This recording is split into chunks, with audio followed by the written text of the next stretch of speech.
జయశంకర్ జిల్లాలో గుంతలమయంగా మారిన national highway 353 జాతీయ రహదారి.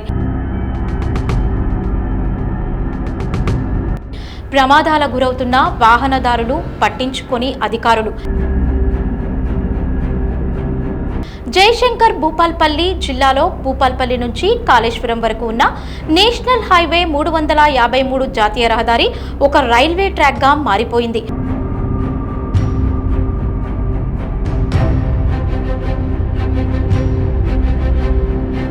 ఈ రోడ్డు మీద వందలాది ఇసుక లారీలు ప్రయాణించడం వలన రోడ్డు గుంతలమయంగా మారింది. చర్యలు తీసుకోవాల్సిన అధికారులు నిమ్మకు నీరెత్తినట్లు వ్యవహరిస్తున్నారు. రోజుకు అనేక మంది ప్రజలు ఈ రోడ్డు మీద ప్రయాణం చేస్తున్నారు. ఈ గుంతలమయంగా మారిన రోడ్డులో రోజుకు దాదాపు 10ల సంఖ్యలో ప్రమాదాలు జరుగుతున్నాయి. ప్రమాదాల బారిన పడి చనిపోయిన వారు కూడా ఉన్నారని గతంలో ఉన్న టీఆర్ఎస్ ప్రభుత్వం కానీ ఇప్పుడు ఉన్న కాంగ్రెస్ ప్రభుత్వం కానీ పట్టించుకోవడం లేదు. ఎలక్షన్ల వాగ్దానాలకే పరిమితం అవుతున్నారు. ఇక్కడున్న ట్రాఫిక్ అంతా మళ్లించి బైపాస్ రోడ్ ఏర్పాటు చేసి బైపాస్ రోడ్ ద్వారా హెవీ వెహికల్స్ ని మళ్లిస్తామని హామీలు ఇచ్చిన గత ప్రభుత్వం కానీ ఇప్పటి ప్రభుత్వం కానీ అమలు చేయలేకపోయారు.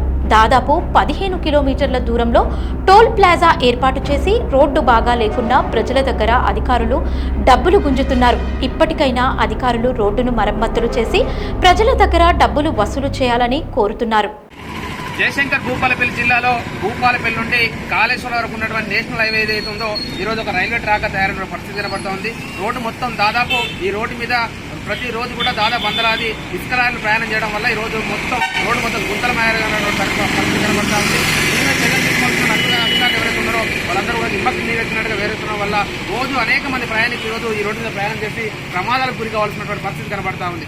గతంలో కూడా భూపాలపల్లి నుంచి దాదాపు అప్పుడున్నటువంటి అధికార పార్టీ ఏదైతే ఉందో టీఆర్ఎస్, అదేవిధంగా ఇప్పుడున్నటువంటి అధికార పార్టీ కాంగ్రెస్ ఏదైతే ఉందో ప్రతి ఎలక్షన్ల ముందు కూడా ఇక్కడ ఉన్నటువంటి ట్రాఫిక్ మొత్తం మళ్లించి ఈ భూపాలపల్లి ఒక బైపాస్ రోడ్డు ఏర్పాటు చేసి ఇక్కడ ఉన్నటువంటి ఇసుక లారీలు మొత్తం ఆ బైపాస్ రోడ్డు ద్వారా బయటకు పంపిస్తామని చెప్పేసి ప్రతి ఒక్కరు కూడా హామీ ఇచ్చినటువంటి తరుణంలో ఆ హామీని గత ప్రభుత్వం నిలబెట్టుకోలేదు, ఈ ప్రభుత్వం కూడా నిలబెట్టుకోవాలని చెప్పేసి భూపాలపల్లి పట్టణ ప్రజల నుంచి విజ్ఞప్తి చేస్తా ఉన్నాం. అంతేకాకుండా ఏదైతే ఈ రోడ్డు మీద దాదాపు 15 కిలోమీటర్ల దూరంలో ఒక టోల్ గేట్ ఏర్పాటు చేసి ఆ టోల్ గేట్ ద్వారా నిత్యం ప్రయాణించేటువంటి ఈ రోడ్డు సరిగ్గా లేకున్నా కూడా అనేక మంది నుంచి ముక్కుపిండి ఈరోజు టోల్ గేట్ వసూలు చేస్తున్న పరిస్థితి కనబడతా ఉంది. మీరు ప్రయాణికుల నుంచి వసూలు చేసేటువంటి ఈ డబ్బులే టార్గెట్ గా మీరు ముందర పెట్టుకున్నారు తప్ప ఇక్కడ ప్రయాణం చేస్తున్నటువంటి ప్రయాణికులకు ఈ రోడ్డును బాగు చేద్దామని చెప్పేసి వాళ్ళకి ఏ మాత్రం సౌకర్యం కల్పిద్దామని చెప్పేసి అటువంటి పరిస్థితి లేదని చెప్పేసి ఈ సందర్భంగా తెలియజేస్తాము. అంతేకాకుండా ప్రతిసారి కూడా ఈ రోడ్డు వైండింగ్ కోసం అనేక కోట్ల రూపాయలు శాంక్షన్ అని చెప్పేసి పేపర్ల ద్వారా చూస్తూ ఉన్నాం తప్ప ఆ పేపర్ ప్రకటనలకు పరిమితం అవుతున్నాం తప్ప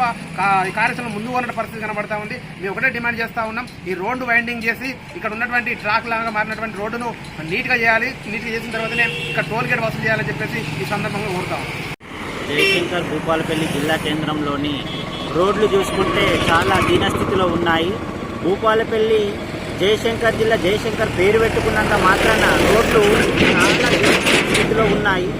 ప్రతిరోజు నిత్యం వాహనదారులు వివిధ మండలాల నుంచి కానీ గ్రామాల నుంచి కానీ పబ్లిక్ రద్దీ ఎక్కువ అవడంతో హాస్పిటల్ రీత్యా లేకపోతే వివిధ కారణాలతోటి బయటకు వచ్చి వాళ్ళు భూపాలపల్లి జిల్లా కేంద్రంలో మాకు సౌలతి ఉంటుందని చెప్పి వాళ్ళు వచ్చి హాస్పిటల్ కానీ వేరే వేరే కారణాలతోటి వచ్చి మొన్నటికి మొన్న లక్ష్మీ స్కానింగ్ సెంటర్లో హాస్పిటల్కు మన స్నిగ్ధ స్కానింగ్ హాస్పిటల్ నుంచి లక్ష్మీ స్కానింగ్ సెంటర్కు రాసిడం వెళ్తే వాళ్ళ పేరెంట్స్ బండి మీద వచ్చి స్కిడ్ అయి పడ్డ తరుణంలో గర్భిణీ స్త్రీకి దెబ్బలు తాగడం జరిగినది. ప్రతిరోజు ఒక 10 నుంచి 20 మంది మధ్యలో గాయాల పాలవుతున్నారు. 108లతోటి వాహనదారులు చాలా ఇబ్బందులు పడుతున్నారు. 108లో వచ్చి కూడా మన గవర్నమెంట్ హాస్పిటల్లో చికిత్స పొందుతున్నారు. వాళ్ళు సీరియస్ అయిన దాఖలాలు కూడా ఉన్నాయి.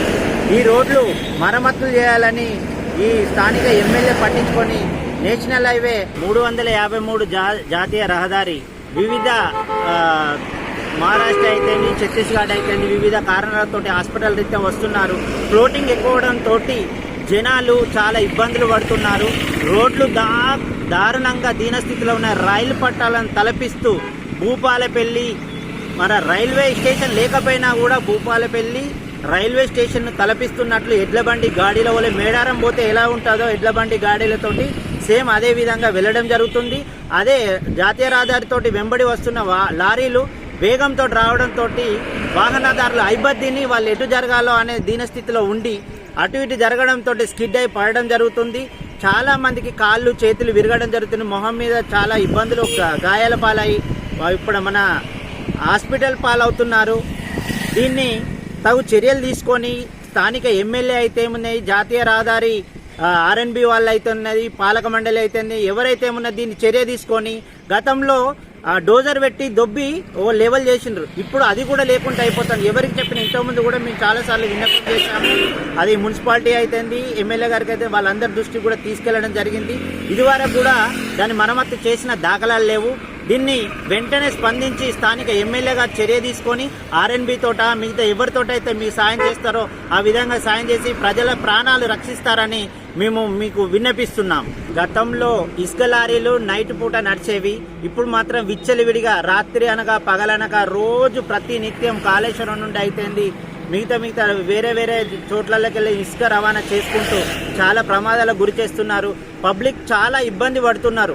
ఏదో చేద్దామని అనుకుంటే ఏదో ఒకటి అయిపోయి వాళ్ళ దగ్గర డబ్బులు లేని స్థితిలో కూడా హాస్పిటల్లో పాలవుతున్నారు.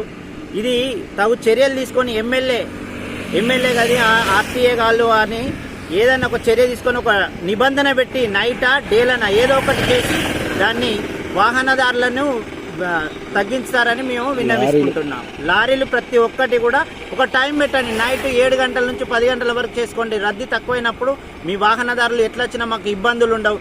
డే అనక పగలనక ఎప్పుడు పడితే అప్పుడు రద్దీ ఎక్కువ అవుతున్నా కాబట్టి పబ్లిక్ చాలా ఇబ్బంది పడుతున్నారు. తగు చర్యలు తీసుకుంటారని మేము విన్నవిస్తున్నాం.